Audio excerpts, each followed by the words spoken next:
Bueno, vosotros estáis aquí en la cafetería. Vamos. Es un poco raro esto, para los que no estáis avisados o avisadas.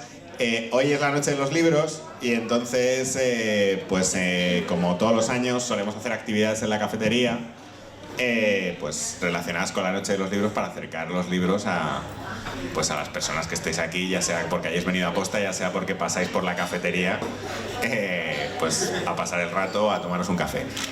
Vamos a presentar 3 libros hoy. Vamos a presentar primero el de Actuación y Neurociencias de Martín. Luego presentaremos 2 libros que hemos editado la RSAZ con Editorial Fundamentos, que será a las 12 presentaremos el libro sobre el teatro del Gran Guiñol y a la 1 presentaremos el libro sobre danza que ha editado nuestra profesora Eva Lara. Y nada, pues os animo a que estéis en las 3 presentaciones, porque la verdad es que son libros muy interesantes, como quien dice, recién salidos del horno. Y bueno, ya me centro en este libro que nos reúne ahora aquí a las 11, que es el libro Actuación y Neurociencias de Martín Befons Sastre, que es este libro. Es un libro pues muy interesante que además indaga en las investigaciones sobre neurociencia que ya Martina lleva haciendo desde hace un tiempo, y tenemos la suerte de que nos acompañen en la presentación también Miguel, que también es un experto en el tema de neurociencia relacionado con el teatro, y Sol, que ya la conocéis, que es profesora nuestra de la RSAZ. Entonces yo simplemente os animo a que le echéis un ojo al libro, y ya sin más dilación pues paso la palabra, creo que primero a Miguel, luego a Sol y luego a Martín.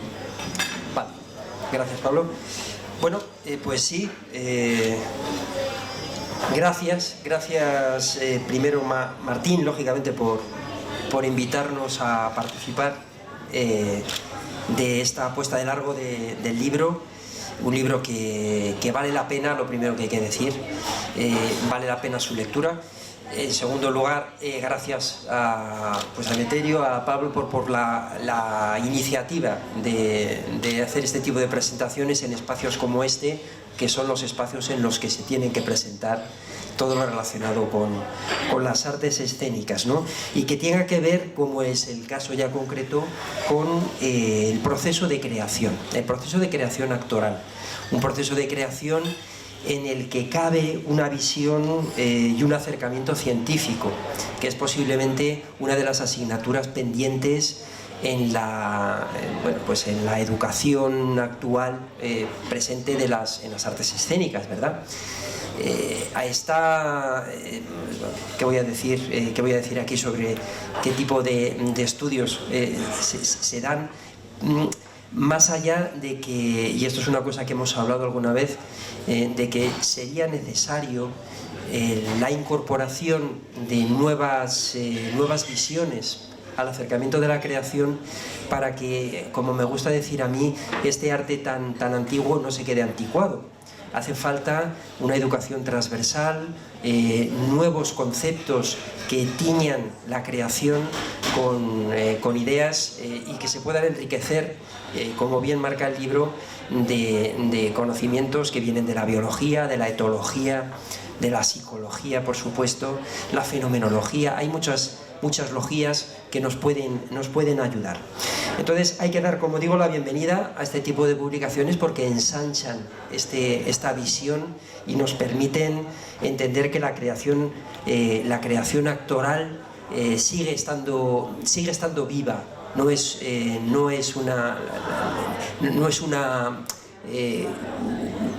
algo que se haya quedado anclado en el pasado. No seguimos enseñando lo que se enseñaba hace 5, 10, 15 años. Se sigue modificando, y este es un libro que viene a hablar de eso. ¿Cómo lo hace Martín en este libro? Lógicamente habla de neurociencia y se apoya, el profesor Fons se apoya en 3 puntos, o por lo menos he querido leer yo, luego nos dirás, en 3 puntos, en 3 grandes líneas. Él habla, por un lado, de la actuación como un fenómeno de significación, ¿no? de comunicación, que no deja de ser para mí la esencia del teatro, una comunicación, que si traemos conceptos de biología, hablaríamos de gente como Varela o Maturana, esa autopoiesis que es la creación, la comunicación, que es fundamental intentar aplicarla al proceso de creación. En una segunda línea nos habla del fenómeno cultural, sociocultural del proceso de creación, y por último de un fenómeno psicofísico. La psicofisiología es fundamental. Yo estoy más especializado en el estudio de la recepción, pero sin duda la emisión, la creación y cómo la psicofisiología del intérprete se pone en marcha es fundamental entenderla para saber qué queremos proyectar y cómo va a llegar esa señal que estamos proyectando al receptor, al perceptor final, ¿no? Claro, este acercamiento científico al estudio del proceso de creación lo introduce en su narrativa en dos grandes bloques. Por un lado habla de la actuación, más teórico, no de la actuación y las neurociencias, y por otro una segunda parte que yo he visto algo más práctica, más de aplicación, que es el proceso de la creación desde una perspectiva neurocientífica. En este caso, pues enlaza, como he dicho antes, al actor con la neurociencia, la biología, la psicología, y finalmente enmarca tres grandes líneas de investigación que tengan que ver con el actor, que es lo que se hace en estas escuelas, formar actores, aparte de otras disciplinas, ¿no? Que es el actor y la neurobiología, en la que entra la etología también, el actor y la neurofisiología de la acción, fundamental entender la acción, entender que no es lo mismo accionar, qué es la acción frente al movimiento, frente a la actividad, son cosas fundamentales para significar en el momento de crear. Por tanto, está relacionado con la cognición motora. Y una tercera línea de investigación que hable, que son las neurociencias afectivas. De hecho, las neurociencias, hay estudios que la nomenclatura que se utiliza es SCAN, ¿no? Social, Cognitive and Affective Neuroscience. Las tres neurociencias que conforman este campo tan vasto, que yo reconozco que cuando me metí en el mundo de la neurociencia me encontré perdidísimo. Hay tanto donde estudiar que uno no sabe a dónde ir, y lo primero que haces en efecto es darte cuenta de que no es lo mismo estudiar a Patzbeck y la neurociencia afectiva que estudiar cómo la neurociencia se puede relacionar con un elemento de cognición social. ¿Qué significa? ¿Cómo se puede incorporar los conocimientos que incorporan los que estudian estos campos, sobre todo para el campo teatral, para la creación teatral? Entonces, todo eso está aquí en este libro. Aparecen nombres que los que se quieran interesar por este campo tienen que conocer. Aparecen nombres como Merleau-Ponty. Merleau-Ponty fue un filósofo que siguió la estela de Husserl, un filósofo de comienzos del siglo XX, que habló de la percepción, fue uno de los primeros que habló de la percepción, ¿no? Desde un punto de vista, repito, filosófico, la fenomenología de la percepción, que revela que la percepción como tal es una síntesis más práctica que intelectual. Nosotros percibimos.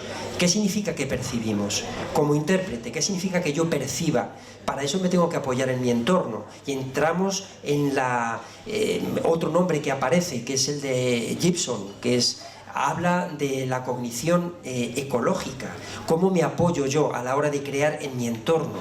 Esto lo tengo que conocer, porque no es lo mismo que Sol está aquí al lado mío, que si yo me voy para allá, lo que estamos proyectando, si estuviésemos en una obra de teatro, no es lo mismo. La relación que se genera no es la misma, las distancias. Esto se engancha de alguna manera también con los famosos viewpoints.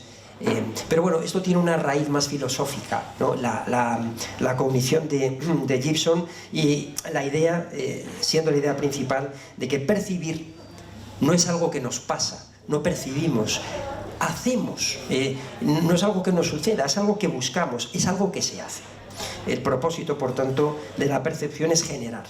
Y sobre todo, y esto es muy interesante a la hora de entender el proceso de creación, sobre todo controlar la generación de acciones, porque sobre un escenario lo que tenemos que hacer es generar acciones que signifiquen, y eso es lo que va a permitir que la obra evolucione en la cabeza del perceptor, ¿no?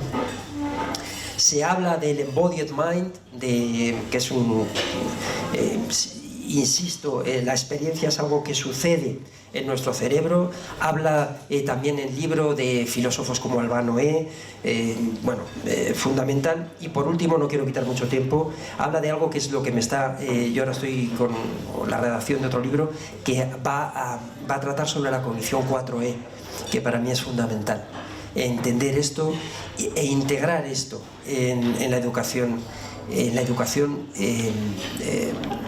de los futuros profesionales de las artes escénicas. 4E es de embodied, embedded, extended y enacted, que traducidos, si queréis, pueden ser una cognición corporizada, incorporada, extendida y enactiva.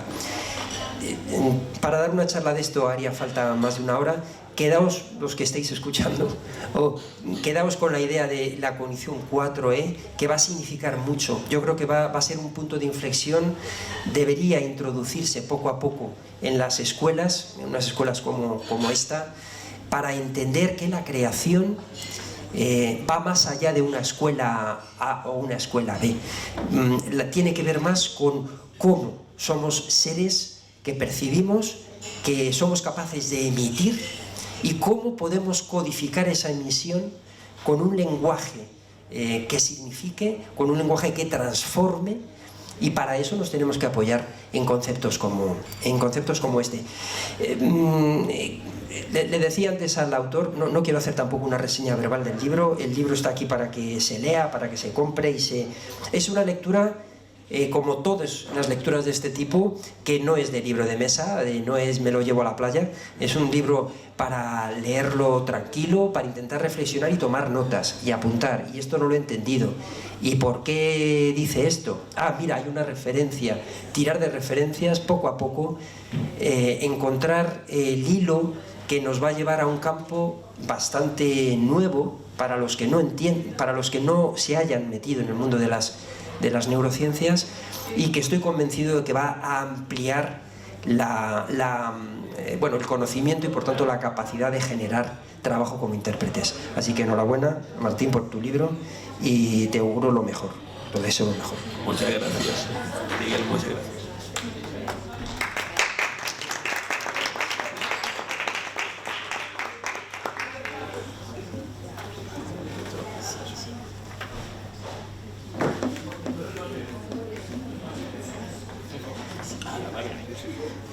Vale, hola, buenos días a todos.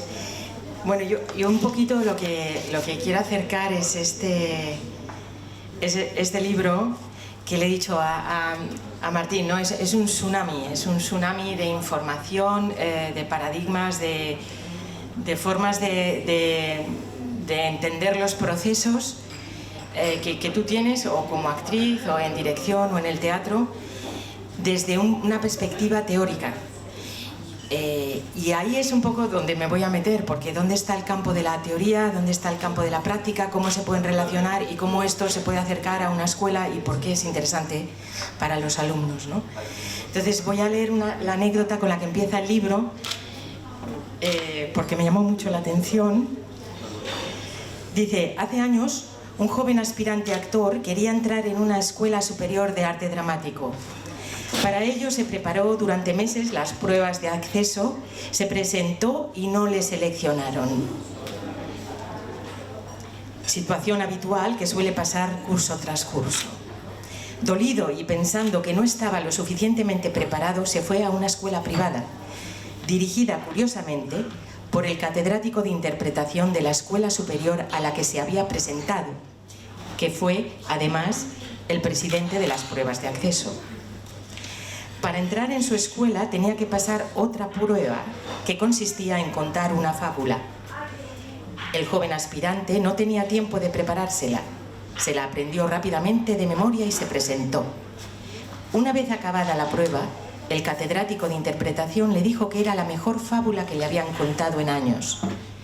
El alumno, muy sorprendido, no entendió qué había pasado, pero con el tiempo descubrió que a medida que iba contando la fábula, iba viendo lo que sucedía en la historia y su cuerpo estaba libre para expresar aquello que la mente iba dictando en forma de imágenes. Ese joven alumno, a partir de esa experiencia, aparte de querer aprender las técnicas interpretativas para ser un buen actor, también se empezó a preguntar qué le sucede al actor cuando actúa.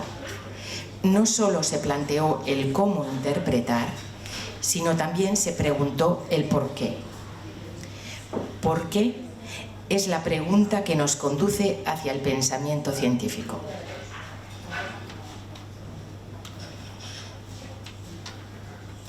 Entonces, primero es agradecerte este libro, porque yo también muchas veces me he preguntado el por qué, y creo que muchos de los alumnos de esta escuela se pueden preguntar esos porqués y cómo acercarse a ellos. Pero es cierto que hay un camino muy grande todavía no sé si por recorrer o por acercarse o para establecer más puentes entre los conceptos que todavía tenemos de la teoría teatral y de la práctica, y de cómo pueden ser esos vasos comunicantes de una manera prácticas, ¿no?, en el quehacer actoral y en el quehacer práctico de los alumnos de la Resal. Entonces, aquí sí quiero contar la anécdota que te conté hablando sobre este tema, ¿no? En los años 2000 comenzaron a plantearse esa posibilidad de investigación práctica, de que el actor, el músico o el bailarín empezara a investigar desde su propia práctica escénica y ver qué tipo de conocimiento podría extraerse de ahí. Entonces, en ese planteamiento pues estábamos bastante metidos en cómo poder evaluar esto, cómo puedes evaluar ese conocimiento de los alumnos, ¿no? Estábamos un poco como conejillos de indias, y yo me acuerdo mucho de leer tesis doctorales en aquel momento que venían del mundo de la teoría, con unos análisis increíbles, una especificación minimalista de, por ejemplo, el trabajo de la voz a partir del entrenamiento con Philip, el trabajo de la voz en Corea, o las técnicas de meditación, sobre todo eran estableciendo puentes Oriente-Occidente, ¿no? Esas tesis eran muy interesantes y te abrían un campo como actriz. Y luego había otras que eran las que habían hecho los prácticos, o las que habían escrito esa tesis antes que yo, o las prácticas, porque en este caso leí 3 tesis de mujeres, ¿vale? Eran tesis que ya en los índices veías los títulos poéticos y capítulos, no había tantísima microdivisión de cosas, etcétera, etcétera. Entonces, los dos acercamientos pueden ser muy útiles a cómo yo puedo abordar un trabajo o no. Obviamente lo que había investigado una compañera sobre las técnicas coreanas y la psicofísica del cuerpo, tal y como la planteaba Zarili, para mí era muchísimo más enriquecedor como actriz y como práctica, no porque yo fuera a aplicar eso directamente en mi práctica escénica, sino porque ver el proceso con el que ella había razonado y conectado todas las teorías científicas a su propia práctica escénica era para mí una guía y un cuestionamiento constante de qué teorías y qué prácticas para mí eran convenientemente interesantes para indagar en ellas y profundizar desde y para mi propia práctica escénica. Entonces, alabo mucho en este libro, ¿no? Después de esta pregunta, tú eres un actor, o como en la anécdota, este pequeño actor que dice, ¿por qué? Y de repente se abre el libro de Martín, y dice el tsunami neurofisiológico, etológico, neurocientífico, que presenta una capa, como muy bien dices, una capa del trabajo actoral, que él ha distinguido con haciendo una comparativa con la Tierra, ¿no? El núcleo de la Tierra, luego está la corteza intermedia y la superficial. el giro lingüístico que él llama sería el que estudiaría esa capa externa, la capa intermedia que lo estudiaría todos los estudios performativos, y luego este núcleo donde está la base, que es el cuerpo y la mente del ser vivo que va a estar encima de escena. Y este es digamos, el campo que Martín nos acerca para entender todas las perspectivas que tenemos para observar nuestro trabajo y todos esos elementos que a lo mejor para nosotros son interesantes de indagar, de entender cómo este actor decía el porqué.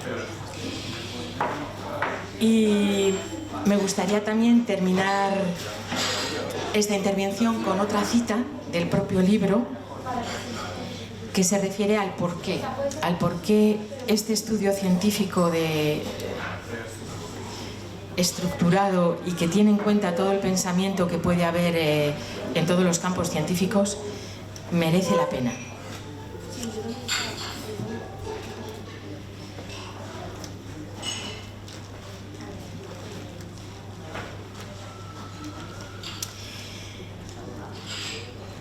Aún así, bueno, habla de las limitaciones, ¿no?, que también tiene, como todo estudio, como toda buena investigación.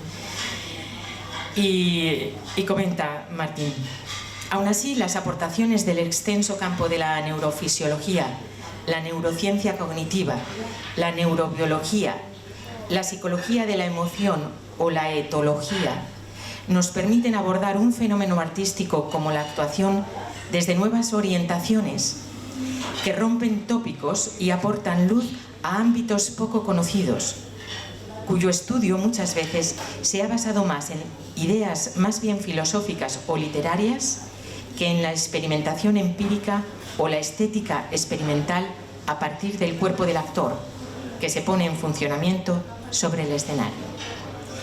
En este sentido, creo que tu aportación es absolutamente notable. Y muchísimas gracias, porque a todos nos organizan muchos conocimientos que teníamos o que habías pillado aquí o allá, te habías enfrentado a ellos y de repente han encontrado un sitio donde estructurarse y organizarse. O sea que muchas gracias por tu publicación.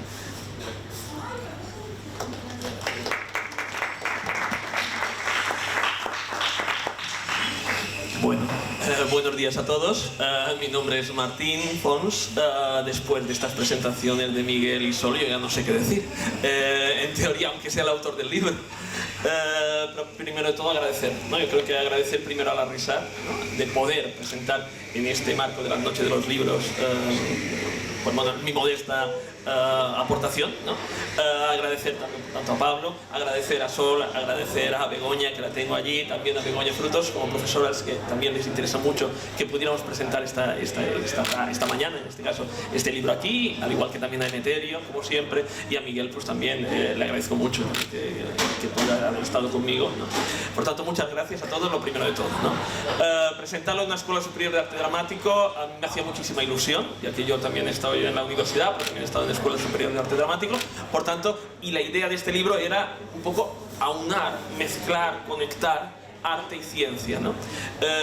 Esta investigación nace allá por el 2007, 2008, cuando yo estaba haciendo la tesis doctoral.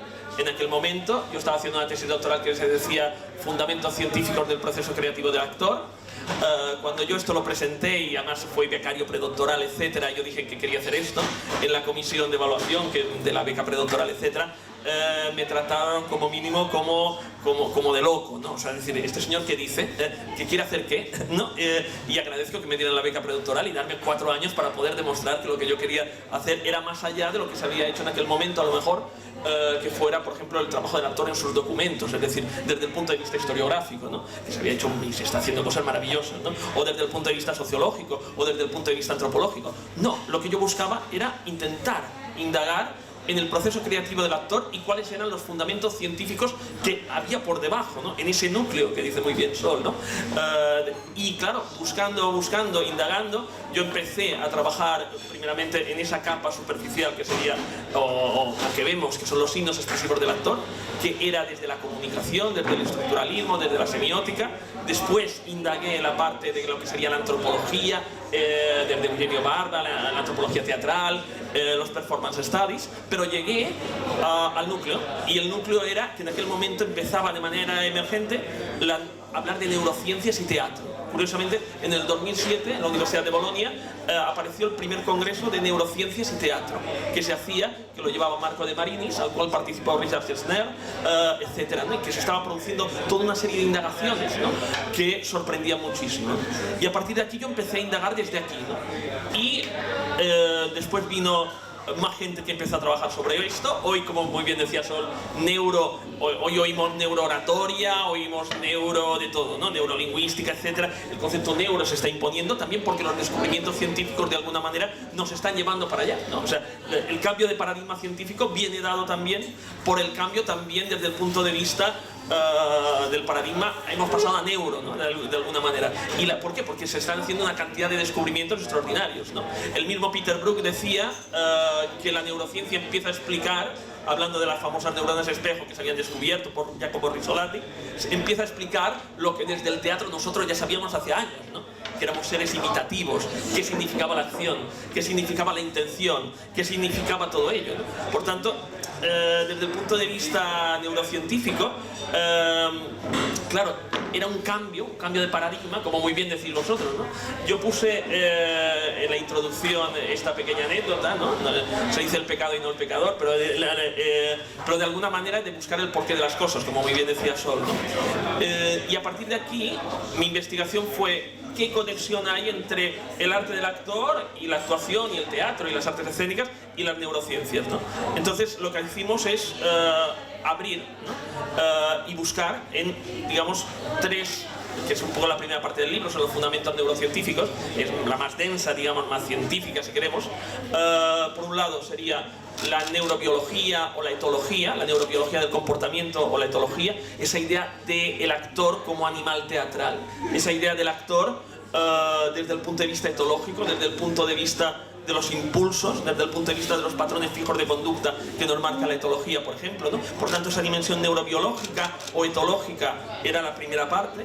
Después la condición motora, que tenía que ver, como no, con las neuronas espejo, con todo lo que se había descubierto de temas premotores y motores, es decir, con la acción física, es decir, el actor como acción física, como decía Stanislavski a Barba, ¿no? Como esa danza de las intenciones que tiene que tener el actor cuando actúa, cuando entrena, etc. Y la tercera línea, la tercera campo muy amplio, que ya tiene un bagaje desde hace también bastantes años, que empezó con la psicología de la emoción, sería la neurociencia afectiva, ¿no? La neurociencia que decimos de la emoción, ¿no? Por tanto, abarcaría como tres grandes ámbitos, uno que sería el actor como ser vivo, ¿no? El actor también como ser imitativo, simulador, y el actor también como gestor emocional y expresivo. Entonces, desde estas tres líneas, ¿no? De estos tres grandes ámbitos que se están a tiempo real, la neurociencia está avanzando a tiempo real. Lo que estamos diciendo ahora, a lo mejor de aquí 10 años, ¿qué digo? 10 años, 2 o 3 años, tendremos más información para poder aún ir concretando muchísimo más, ¿no? Pero bueno, ahora estamos ahí, ¿no? Vemos esa parte. Lo interesante también desde el punto de vista neurocientífico es que todo va avanzando. Ahora ha salido un libro que se llama Neuromúsica, que me lo pasaron el otro día los chicos de la universidad, ¿no? Claro, la neuromúsica, ¿cómo no? Música y neurociencias, todo lo que se está diciendo, ¿no? Bueno, aquí era el trabajo del actor y la neurociencia. ¿Qué sabemos, no? Es un mapa conceptual, como decía también Sol. Bueno, no deja de ser eso, pues una exposición conceptual. Una primera parte, como muy bien apuntaba Miguel, serían estos tres grandes campos de investigación, y una segunda parte de aplicación, es decir, los procedimientos del actor desde el punto de vista de la memoria, de la percepción, de la imaginación, de la visualización, de la respiración, del trabajo fisiológico del actor, de la acción física, todo esto que conocemos, y no solo conocemos, sino que practicamos y hacemos en las escuelas superiores de arte dramático, que son un poco la propedéutica del actor, la técnica del actor y por tanto la dramaturgia del actor. ¿Qué dice la neurociencia sobre esto, ¿no? También para intentar comenzar a lo mejor a cambiar determinadas técnicas que a lo mejor no eran ni tan eficaces ni tan efectivas como se decía. Incluso también de eminencias que también es cierto que indagaron. Pensemos que desde Stanislavski a hoy en día, Barba, Lecoq, Michael Chekhov, como no, que sale bastante, fueron indagando de una manera práctica, pero ahora tenemos los fundamentos científicos para decir si eso es eficaz o no. Cuidado, Es decir, ahora empezamos a verlo desde otro punto de vista, ¿no? Puede ser que el siglo XX ha sido un poco el gran corpus técnico del actor, nos ha dado una capacidad para poder entrenar, nos ha dado una capacidad para el actor para poder sistematizar programáticamente nuestro trabajo, que es muy diferente a lo que hacían las reales escuelas de declamación en el siglo, como es el caso de... pero cambió la pedagogía, ¿no? De la Real Escuela de Declamación, la primera, como no en España, que es esta casa, ¿no? Cómo cambió a partir del siglo XX con Stanislavski, con Meyerhold, con Vakhtangov, Michael Chekhov, Anne Bogart, etc., ¿no? Stella Adler, ¿no? ¿Cómo cambia todo esto? Bueno, pues ¿cuál sería un poco el camino del siglo XXI? A lo mejor el camino está aquí, en encontrar finalmente los fundamentos científicos que están por debajo. Claro, si entendemos el sustrato, si entendemos los fundamentos científicos del trabajo del actor, a lo mejor, y ahí viene la práctica, un poco, ahí viene el siguiente capítulo de esto, sería, vamos a llevarlo al laboratorio, pero al laboratorio de nuestro, al laboratorio actoral, ¿no?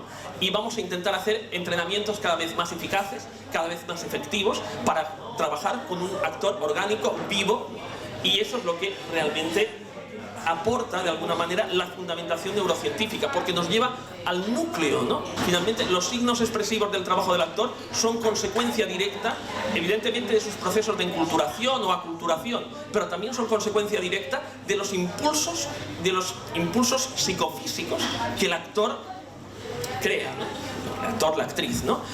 Por tanto, todos reímos, todos lloramos, etc. Hay unas emociones básicas, como dice Paul Ekman, y es verdad que después lo canalizamos o lo enculturizamos según una técnica extra cotidiana del cuerpo, como diría Eugenio Barba, ya sea a partir de Lecoq, ya sea a partir de Barba, o ya sea a partir de Stanislavski, ¿no? Evidentemente que sí, pero la esencia está en el núcleo, es decir, somos cuerpo-mente en acción, y el actor como cuerpo-mente en acción, ¿no? En un espacio y en un tiempo, ¿no? ¿Cómo podemos estudiar esto? Pues yo creo que aquí es el tema, y un poco el tema del libro, que también estará en la biblioteca de la Resat, que hemos hecho ahí también la donación para que esté. Pues un poco la esencia está en eso, ¿no? La esencia está en estudiar estos estímulos psicofísicos que produce, que crea el actor y que gestiona el actor como gestor emocional, expresivo, ¿no? Comunicativo, ¿no? Bueno, yo creo que en este caso hay un cambio de paradigma del siglo XXI, y las neurociencias con todo, neurociencia cognitiva, neurofisiología, de acuerdo, hay muchísimo, ¿no? Pero está dando un nuevo abanico de posibilidades para poder entender científicamente algo que siempre se nos ha escapado o nos ha sido muy complejo, y que ya técnicamente en el siglo XX los maestros pedagogos nos lo hacían entender de una manera práctica. Algunos de ellos tenían mucha razón, como decía Peter Brook, ¿no? Al final, ¿no? Decía, bueno, la neurociencia empieza a explicar lo que nosotros decíamos en el teatro, como he dicho al principio. Bueno, pues de alguna manera este libro mezcla la técnica interpretativa, mezcla determinados ejercicios, trabajos del actor con la parte científica, ¿no? Y como digo yo también al final, no es un punto y final, es un punto y seguido, ¿no? Es un punto para seguir avanzando. De alguna manera es como un mapa en donde cada uno de los elementos que están aquí en la segunda parte, la percepción, la intención, la atención, la acción física, la acción vocal, la acción interna, la imaginación, la memoria, etcétera, etcétera, etcétera, todo ello es un punto de partida para indagar en cada uno de ellos de manera práctica, desde una investigación performativa que siempre he defendido y que he hecho cuando he estado sobre todo en las escuelas de arte dramático, y ahora también, ahora que estoy en la universidad, también si queréis por ahí, la idea de la práctica artística como investigación, ¿no? Bueno, es el segundo paso, ¿no? Bueno, esto es un poco el libro, ya hemos dicho estos 10 minutos para poder hablar, lo tendremos aquí también, que lo podáis disfrutar y que lo podáis leer. Y de nuevo agradezco muchísimo que me habéis dado y que estemos aquí en la Resat. Un placer, como siempre, y un honor. Muchas gracias.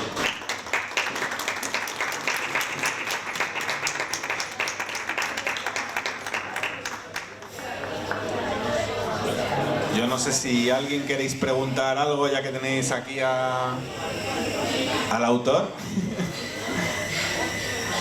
¿No?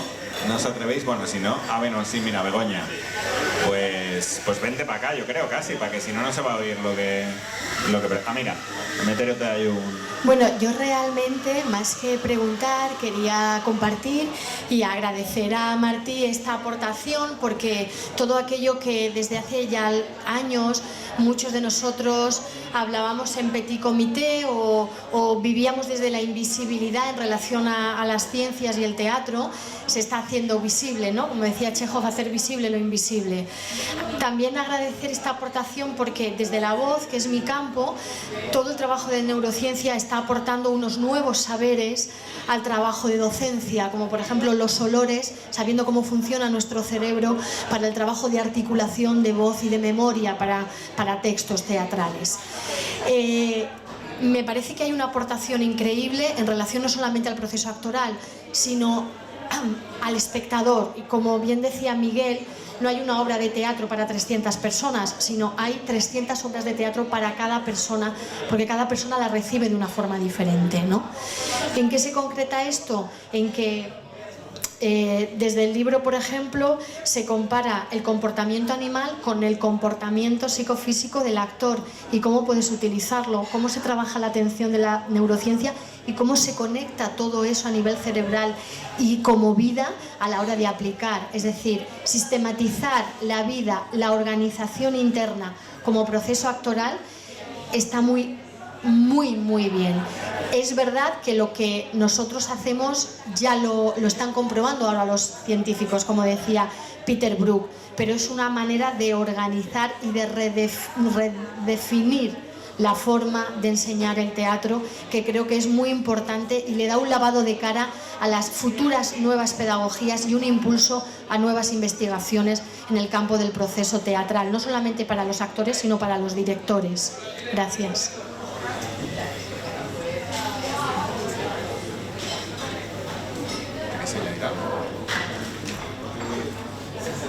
¿Alguien quiere añadir algo desde ahí? ¿No? ¿Tú quieres? Recalcar esto último que has dicho, que tiene que ver también con lo que estabas apuntando. El final de este libro es un punto y seguido. Es un punto y seguido porque nuestro trabajo ahora como investigadores, como directores, como formadores, es ver cómo podemos llevar a la práctica toda la teoría que tiene este libro. Y posiblemente ese sea el problema, si es que ese es un problema, para que las neurociencias entren de lleno.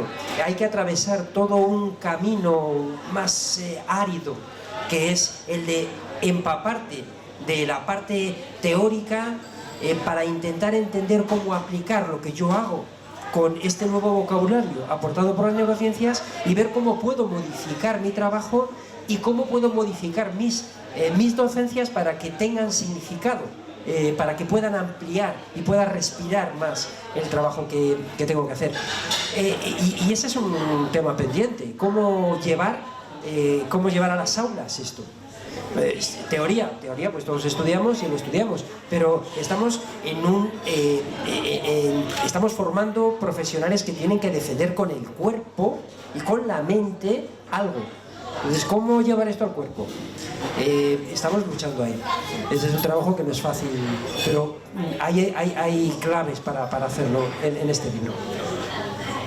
Sí, bueno, Bueno, yo creo que sí, en este caso, por eso lo interesante también a lo mejor es que se empieza a hablar desde aquí, desde la fundamentación científica para poder llegar a la práctica, ¿no? De alguna manera, y también para revisar y reinterpretar esa práctica y darnos cuenta también de que determinadas técnicas o determinados ejercicios a lo mejor no eran vuelvo a lo mismo, pero creo que es importante, que no eran lo suficientemente eficaces para el actor y tal, y poder ir sistematizando el trabajo del actor desde otro punto de vista. Es cierto que necesitamos entrar en el laboratorio. Creo que estamos en el primer paso para poder jugar con todo esto, para poder ir más hacia adelante y para poder finalmente investigar no sobre la práctica, sino desde y a partir de la práctica, que es el trabajo de la enseñanza y de la investigación desde mi punto de vista artístico. Creo que es un primer paso, o al menos es lo que intentaba yo. No sé si... No, simplemente añadir, ¿no? Que realmente para poder hablar de cómo esto puede hacerse práctico también, yo creo que la contribución, sobre todo del campo teórico, es cómo nos ayuda a entender, a cambiar el concepto de actor, el concepto de profesor, el concepto de dirección. Entonces, una vez que esos conceptos cambian, nuevas prácticas pueden seguir avanzando, y ahí está, yo creo que el quid de lo que tú estás, el quid de la cuestión que estás poniendo. Sí, sí. Pues nada, pues bueno, pues ya para cerrar, nada, dar de nuevo la enhorabuena a Martín por su libro, agradecer que haya venido a la Resaz a presentárnoslo y a acercarnos al libro, agradecer también a Miguel y a Sol sus aportaciones y bueno, añadir que lo tenéis en la biblioteca de la Resaz gracias a que Martín nos ha cedido ejemplares, entonces lo podéis consultar ahí, también lo podéis comprar y así lo tenéis en casa y lo podéis subrayar y lo podéis exprimir porque como muy bien indicáis es un libro que es fuente de muchas reflexiones y esperemos de muchas aplicaciones en la práctica y que sea el comienzo de un camino que yo estoy seguro de que va a ser muy fructífero. Y muchas gracias a todas y a todos por estar aquí escuchando.